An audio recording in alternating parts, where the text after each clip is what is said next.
It has been 2 years since the events of the King of Iron Fist 3, where Heihachi Mishima used the fighting tournament and his grandson Jin Kazama to lure out the ancient god of fighting Ogre in order to gain its powers and achieve immortality. After Jin defeated and killed Ogre, Heihachi revealed his true intentions with a swift betrayal, shooting Jin and having the Tekken Force claim Ogre's body. However, Heihachi's actions awoke the dormant devil gene within Jin, turning his grandson into a devilish being that attacked Heihachi and flew away into the night. Undeterred by another of his progeny possessing the devil gene, Heihachi and his scientists used blood and tissue samples from Ogre to splice with Heihachi's genome in order to make him immortal. The experiment fails, however, due to Heihachi lacking something similar to the devil gene. Now with a vested interest in locating his grandson's whereabouts, Heihachi sends the Tekken Force to scour the world for Jin and his devil gene, but to no avail, as Jin has seemingly managed to vanish off the face of the earth. Though his search for Jin eventually leads nowhere, Heihachi soon receives a piece of intel, a 20-year-old photograph of a burnt corpse riddled with laceration wounds and deformed protruding wing-like limbs. Upon seeing the picture, Heihachi is convinced that it shows the remains of his son, Kazuya Mishima, who Heihachi had thrown into a volcano 20 years ago when the two fought for control of the family Zaibatsu. Determined to find Kazuya's body and gain the devil gene that way, Heihachi puts all of his resources into finding the source of the images, with the search ultimately leading to a biotech firm known as G Corporation, a company known for making unparalleled developments in the area of biogenetics research. G Corporation had found Kazuya's body shortly after his death and had begun conducting research on the devil gene that existed within him. Heihachi decides to send his Tekken Force to infiltrate the G Corporation's labs in the hopes of recovering both the research data and Kazuya's remains. As the assault begins, Heihachi observes the operation from his helicopter as his Tekken Force squads make their way through the building. Suddenly, the squad is met with resistance by an unknown force. As the force responsible emerges from the shadows, Heihachi is shocked to see that it is none other than his own son Kazuya, back from the dead and as powerful as ever. Kazuya makes short work of the remaining Tekken Force operatives, defeating them easily one by one. As he aims a gun at the last remaining Tekken Force operative, Kazuya stares into the soldier's camera, knowing his father Heihachi is watching him. Kazuya vows to Heihachi that he will take everything back before destroying the camera with a single punch. A shaken Heihachi scolds his deluded son, but now has to face not only his devil gene carrying grandson, but his devil gene carrying son who had once ruthlessly defeated him in the past and taken the Zaibatsu from him. With Kazuya's return, Heihachi's lead scientist Dr. Abel pressures him into coming up with a way to defeat Kazuya and capture his body for use in their experiments on Ogre's body. Heihachi soon comes up with a plan and decides to announce the King of Iron Fist Tournament 4, once again holding complete ownership of the entire Mishima Zaibatsu as the grand prize, hoping to draw out not only Kazuya, but Jin as well, in the hopes that he can deal with both of his problems at once. The announcement of a new King of Iron Fist tournament makes headlines across the world, but interest has risen exponentially when Kazuya Mishima enters the tournament. Kazuya, however, is not fooled by the prize Heihachi dangles in front of him, knowing it to be a trap, but still enters anyway in the hopes of finally killing his father and avenging everything he took from him. Meanwhile, Jin Kazama, Kazuya's son with Jun Kazama, a former entrant in the second King of Iron Fist tournament, has fled to Brisbane, Australia in an attempt to put as much room between him and the Mishima Zaibatsu as possible. While in hiding, Jin submits himself to an intense and strict training regimen, determined to unlearn the Mishima fighting style Heihachi had taught him and instead master traditional karate, having chosen to do so after beginning to loathe anything to do with his bloodline since Heihachi's betrayal at the King of Iron Fist Tournament 3. Upon hearing of Heihachi's new tournament and Kazuya's son return from death, Jin is filled with a desire to destroy the tainted Mishima bloodline and rid it from the world. Hardening his resolve to face his father and grandfather, Jin leaves Brisbane and enters the tournament. With the new King of Iron Fist tournament announced, competitors from around the world enter, some new and many returning from previous tournaments. After going undefeated in the previous King of Iron Fist, Paul Phoenix eventually faced Ogre in battle and soundly defeated it. Unbeknownst to Paul, however, is that shortly after he left the tournament, assuming himself to be the winner, Ogre rose to its feet and transformed into its true form, which was defeated by Jin. Upon returning home, Paul began to present himself as the winner of the King of Iron Fist Tournament 3, but was confused when media around the world declared Jin as the winner. Despite adamantly telling everyone that he was the true winner of the tournament, no one believed Paul, and the ones that did soon grew tired of his constant ramblings, eventually leading to his dojo going out of business from a lack of students. While still adamant he had won the previous tournament, Paul begins to fall out of love with fighting and retreats into an empty life lacking any passion.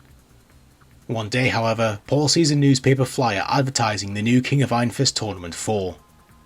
Paul suddenly finds himself with a burning passion once again and enters the tournament, determined to prove to the world that he is the one true champion.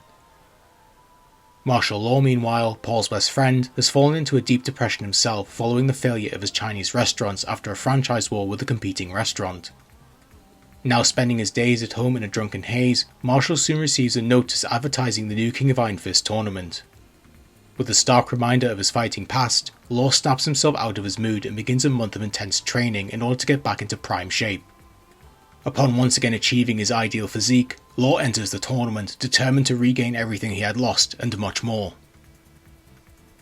King Jr., once a ward at the original King's orphanage, continues to wear the King mantle with pride until his mentor Armor King is killed in a bar fight after trying to stop an enraged man from brawling. King stands over his mentor's grave and vows to seek revenge for his murder. Planning to meet the murderer in the upcoming tournament and kill him in the name of self-defense, King hunts down the killer's identity and finds out that he is Craig Marduk, a former respected and undefeated veiled Tudo fighter who is currently incarcerated in an Arizona prison. After being expelled from professional fighting after a minor scandal, Marduk took his anger and bitterness out on his peers in society, eventually starting the barroom brawl that ended in him taking Armor King's life. Suddenly, Marduk finds himself being released from prison by an unknown benefactor who had paid a large amount of money to arrange his release. After leaving the prison, Marduk is handed an envelope with a plane ticket and newspaper article detailing the King of Iron Fist Tournament 4. Intrigued to meet the one who had paid for his release, Marduk enters the tournament at the same time as King, who waits to meet his sworn enemy in battle. Yoshimitsu, the leader of the Manji clan of thieves, has dedicated himself to providing the necessary food, medicine and shelter to the rising number of political refugees across the world. However, due to an extreme lack of funding, Yoshimitsu is unsure about the future of his clan. After hearing of the new tournament, Yoshimitsu begins to envision a union between the Manji clan and the Mishima Zaibatsu. Now determined to see this union form, Yoshimitsu enters the tournament with the sole goal of defeating Heihachi Mishima. Once a corrupt police officer before dying in a shootout, the now cybernetic Brian Fury soon realises that his second chance at life is nearly at an end, thanks to his cyborg body, given to him by Dr. Abel, beginning to wear down. Knowing that Dr. Abel is the only one who can extend his life, Brian is full of rage when he learns that the mad scientist has deserted him to work for the Mishima Zaibatsu as their top scientific advisor following the third King of Iron Fist tournament. Now holding an intense hatred for both Dr. Abel and the Zaibatsu, Brian begins to become desperate as he looks for a way to continue living. Sometime later, however, Brian hears of the King of Iron Fist Tournament 4 and is filled with a sudden flow of energy that makes him not only stronger than ever before, but also angrier than ever before. With no other choice left before him, Brian stakes everything on him winning the tournament and using his control of the Mishima Zaibatsu to force Dr. Abel to modify his body and make him the most powerful being in existence. Julia Chang, the adopted daughter of Michelle Chang, puts her college studies on hold when she discovers that her homeland is in danger of being affected by the rapidly changing global ecosystem. In fear of her home becoming a barren wasteland within the next few years, Julia joins a research group dedicated to ecosystem restoration that is funded by the G Corporation, who stores all of their collected research data at their labs. However, the reforestation project is suddenly put on indefinite hold, and the research group are unable to continue their work. Julia soon discovers that the Mishima Zaibatsu's raid on the G-Corp labs for Kazuya's body had also led to their research data being stolen. Despite having no interest in the Mishima Zaibatsu after rescuing her mother from them at the end of the previous tournament, Julia is determined to regain the stolen data so that she can save her home, and enters the King of Iron Fist Tournament 4 in order to do so.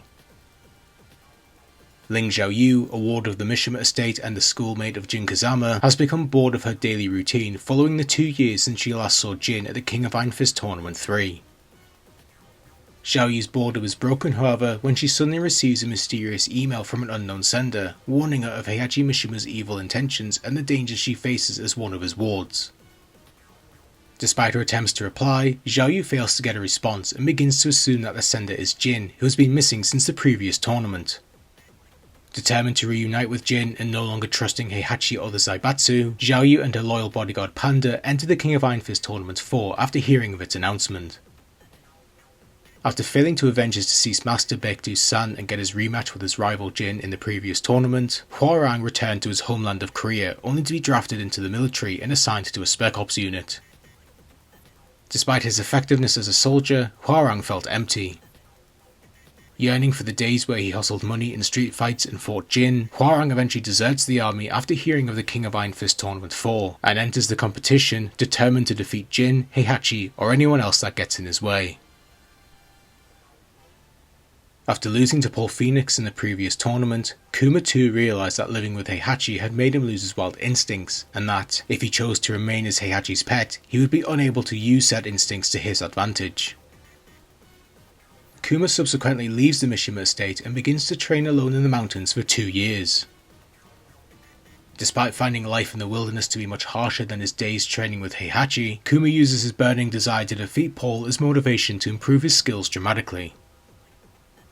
Though he had vowed to solitarily live in the mountains away from human society, Kuma's addiction for television would prove too much for him, leading him to routinely travel to a nearby village and watch TV through the village's windows.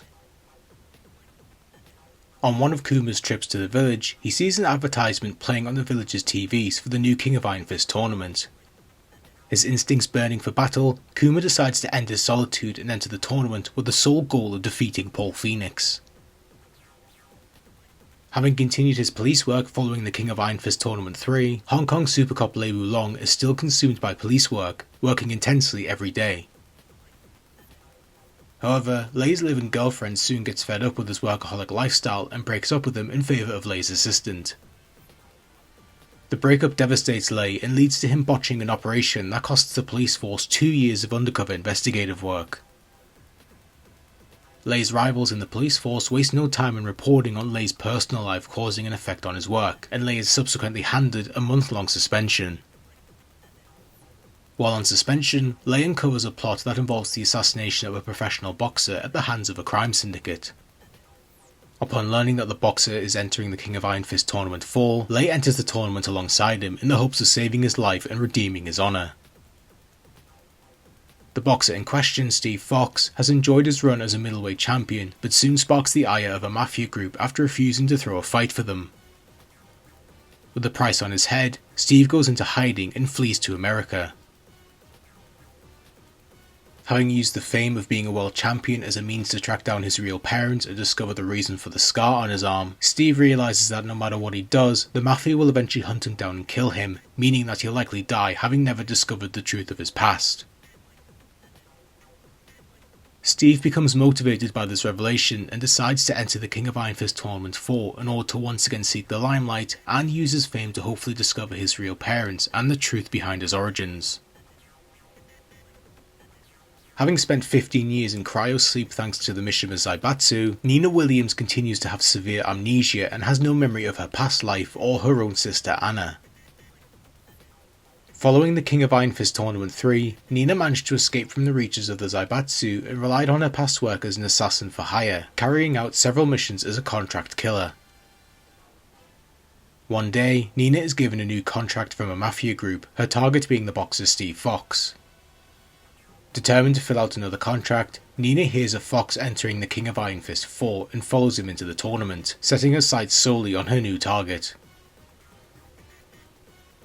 After the King of Iron Fist Tournament 3, Eddie Gordo visited the capoeira master who had taught him in jail in order to fulfill an old promise. Eddie had swore an oath that he would train his master's granddaughter in the art of capoeira and had returned to do so.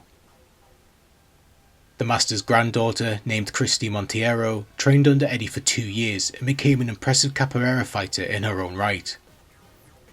Just as things were going well for Christy, however, things changed when Eddie suddenly leaves. Troubled by his last words, about to make his father's killers pay, Chrissy decides to enter into the King of Iron Fist Tournament 4, the upcoming competition being her only lead on Eddie's whereabouts. 20 years ago, Lee Chaolan, the adopted son of Heihachi Mishima, was banished from the Mishima Zaibatsu by Heihachi himself after discovering that Lee had seemingly sided with his son Kazuya, who had usurped control of the Zaibatsu for himself and forced Lee to work for him. Following his banishment, revenge consumed Lee for a long time, but eventually he realised that killing an old man like Heihachi would be pointless as he likely only had a few years left to live regardless, and soon distanced himself from fighting. After moving to the Bahamas, Lee established a robotics company named Violet Systems and focused on building state-of-the-art androids, envisioning them as the future that will one day serve humanity. Many years later, Lee discovered a huge sell-off of G Corporation stock and suspected that something had happened. Lee's suspicions were proven correct when the Mishima Zaibatsu attacked G Corp in search of one of their projects and caused significant damage to their research facilities. Even stranger is that the King of Iron Fist Tournament 4 is announced around the same time.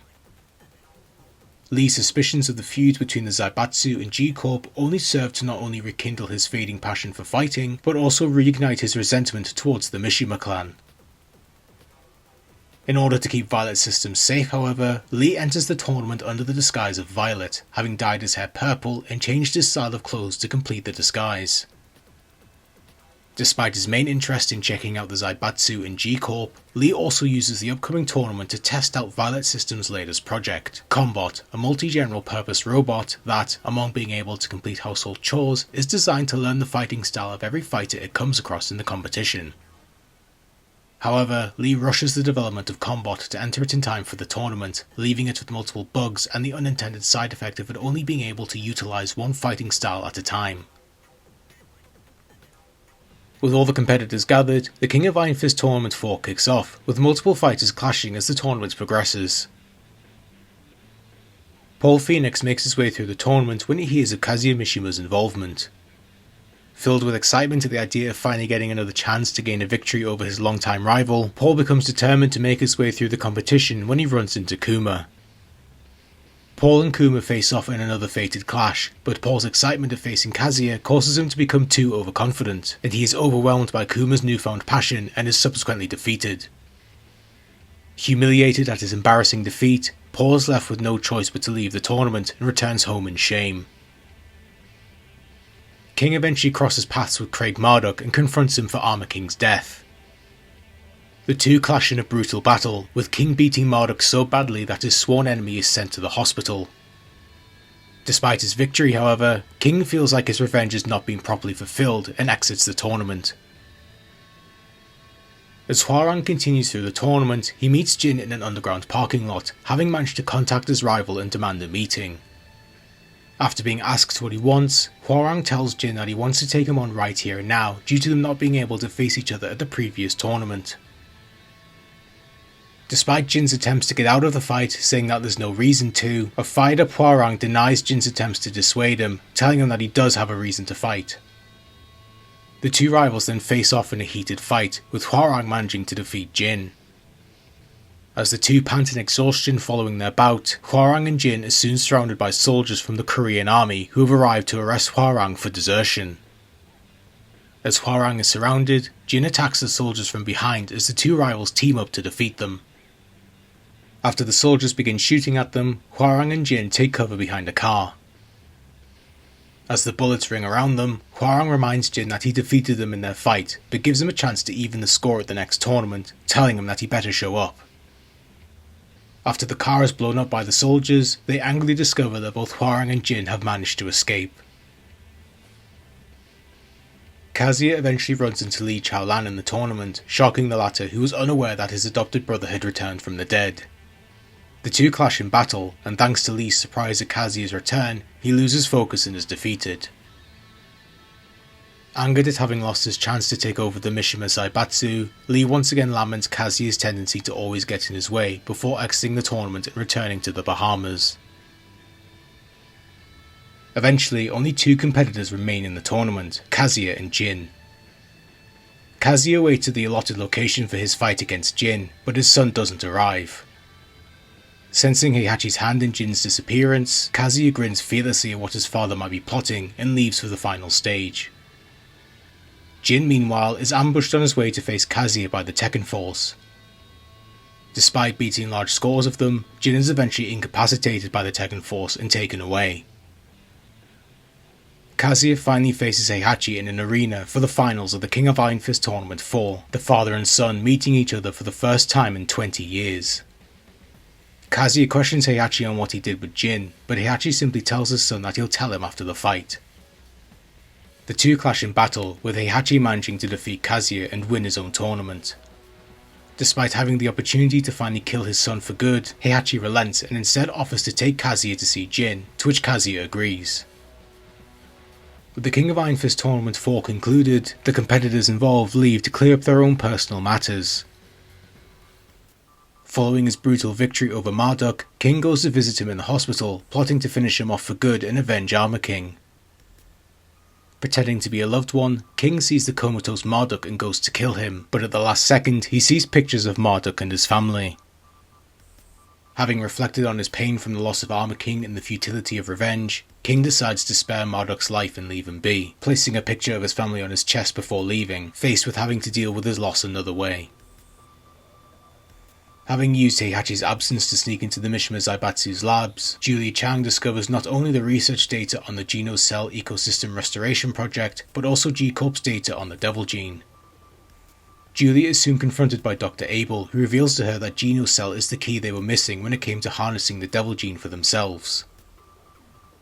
Horrified by both Abel's revelation and his offer to join him on their research team, Julia tells them that their research will be the end of mankind and starts preparing to delete the files as Abel points a gun at her. Julia hesitates to delete all of the research, knowing that her dreams of reforestation will go with it. Abel tries to convince Julia that she will also be destroying the future of mankind by deleting the Genocell data, but an adamant Julia stands her ground, claiming that there can't be a future with a weaponized Devil Gene in it. Julia then deletes the data, erasing both the Genocell and Devil Gene research. A furious Dr. Abel fires his gun at Julia, but she manages to avoid the gunfire and flee the labs. Julia soon returns home, saddened at the loss of the Genocell research, but still determined to one day reforest her home. A humiliated Paul Phoenix returns home, deciding to give up his life as a fighter for good after losing to Kuma in the tournament. Now spending his time dating beautiful women and dining at fancy restaurants, Paul and the woman walk home from a date when they walk past Marshall's dojo. While the woman calls for a cab, Paul looks through the dojo window and sees the students training. Seeing a picture of himself in his glory days as a fighter through the glass, a shaken Paul ignores the woman and continues to stare at the dojo. Sometime later, Paul rides on his bike and discards his new sunglasses, not feeling them to be his usual style, as he rides off into the daylight, ready to come back as the best fighter in the universe. Following his failure to win the tournament, a weakened Brian Fury decides to confront Dr. Abel directly, much to the mad scientist's disbelief. Using his last ounce of strength, Brian delivers a brutal blow to Dr. Abel, sending him crashing into a wall, but passes out in the process. Brian wakes up sometime later and is greeted by Dr. Boskonovich, who tells Brian that he was saved by none other than Yoshimitsu, who had found Brian after trying to pillage from the Mishima Zaibatsu's vault. Boskonovich tells Brian that they need his help in stopping Dr. Abel's bioweapon, and plans to do so by mechanizing Brian and using his old body to discover Abel's secrets. Brian accepts and allows Boskonovich to begin his operation. As Brian lays down, Boskonovich tells him that while it will only be but a moment for him, when Brian next wakes up in a reborn body, it will have been 1 year. Brian once again agrees to the experiment and is sedated by Boskonovich.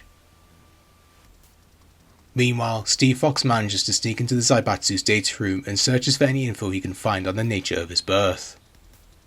To Steve's shock, however, he discovers that he was created by the Zaibatsu through in vitro fertilization via Nina Williams when she was placed in cryosleep, effectively making her his mother.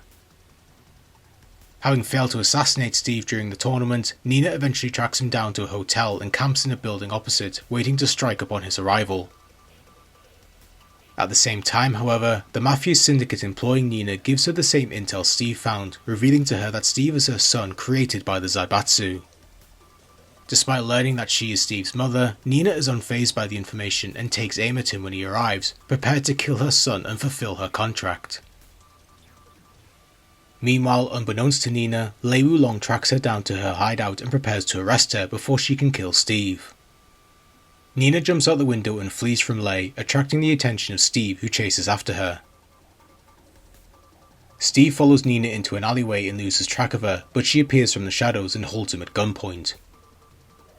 Steve recognizes Nina from the Zaibatsu's files, but before he can ask her anything, they are interrupted by Lei, who once again tries to arrest Nina. Steve, however, leaps on top of Lei and pins him down, allowing Nina to run away. Steve watches his mother flee into the distance, angered at having lost his chance to meet the only link to his past. Following the conclusion of the tournament, Heihachi takes Kazuya to Honmaru, a temple deep within the Mishima compound. Heihachi leads Kazuya to the centre of the temple, where he has Jin chained to 2 pillars. Suddenly, a possessed Kazuya addresses the unconscious Jin as his other half that was missing. Heihachi asks the possessed Kazuya what he is, with it identifying itself as Devil, the malevolent entity born from the Devil gene that has now taken control of Kazuya's body. Devil explains that when Heihachi threw Kazuya into the volcano 20 years ago, a part of him escaped from him and eventually made its way into Jin shortly after his mother's apparent death at the hands of Ogre. Devil then vows to retrieve what is rightfully his from within Jin and fully resurrect himself. Heihachi is taken aback by Devil, as Devil tells Heihachi that he has saved him from having to find Jin and decides to give him a taste of his power as thanks. Devil then uses his intense powers to launch Heihachi across the room while laughing, asking him if his scientific research failed to warn him about the full extent of the Devil gene's powers. Meanwhile, Jin lies trapped in his own mind as the Mishima blood and Devil gene within him torment him relentlessly. Jin tries to fight off their attempts to force him to give in to his anger, but ultimately fails. Devil tries to bring forth the power within Jin, but fails to. Realizing that the Kazama blood within him is protecting Jin, Devil is suddenly overcome by Kazuya's conscience fighting him for control of his body. Kazuya is able to fight off the control of Devil, managing to merge both his and Devil's powers together. Now in control of the Devil gene for the first time in his life, Kazuya tells Devil that this is the end of him, as he is now part of Kazuya himself. Kazuya then turns his attention to Jin and tells his son to rise so that he can destroy him and take all of the Devil gene's power for himself. Jin suddenly comes to and breaks his chains, managing to hold off the Devil gene as he promises that things will all be over once he kills Kazuya. Jin then faces Kazuya in combat, the fate of the Devil gene being settled in a battle between father and son. Despite Kazuya's merging of himself and Devil, Jin is still able to defeat him and claim victory over his father. Following the fight, Heihachi returns and looks at Kazuya in disgust, calling him a pathetic wretch and a coward. Heihachi then turns to Jin and vows to make his power his own and prepares to face him too. Jin then fights Heihachi and is too able to defeat his grandfather. Disgusted by the actions of his paternal family, Jin prepares to finish Heihachi off, becoming Devil Jin in the process. Heihachi tries to squirm away at the sight of Devil Jin, who is seconds away from delivering the killing blow when he stops dead in his tracks. Devil Jin turns to look behind him and is met by none other than a vision of his mother, Jin Kazama. Completely taken aback by the brief vision, Jin decides to show mercy to his grandfather, telling him to thank his mother for sparing his life.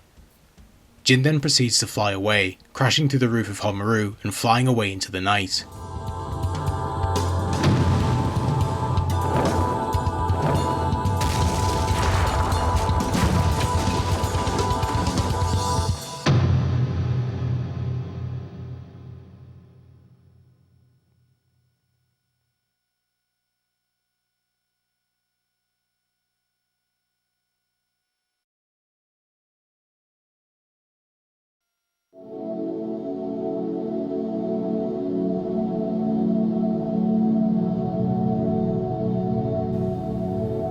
As the roof and Jin's feathers crumble to the floor in his place, Heihachi and Kazuya rise to their feet as a swarm of helicopters make their way to Honmaru. The helicopters begin launching waves of the new Jack 4 model into the temple, each one facing Heihachi, who proudly confronts them all before Kazuya pulls him aside, willing to take down the robots together. Father and son then temporarily put their differences aside and fight off the Jack 4s, defeating each one blow by blow. As Heihachi prepares to face the next wave, Kazuya suddenly grabs his father by the head and throws him into the centre of the temple, where multiple Jack 4s pile on top of him. A smug Kazuya grins at his trapped father and flees from the temple as a Jack 4 jumps in front of Heihachi and reveals that it is primed to explode. A stunned Heihachi can only curse Kazuya as the Jack 4 explodes, destroying Honmaru and Heihachi in the process. As the fire and plumes of smoke rage from the remains of Honmaru, a lone agent watches from the hills before making a simple yet world-shattering report. Heihachi Mishima is dead.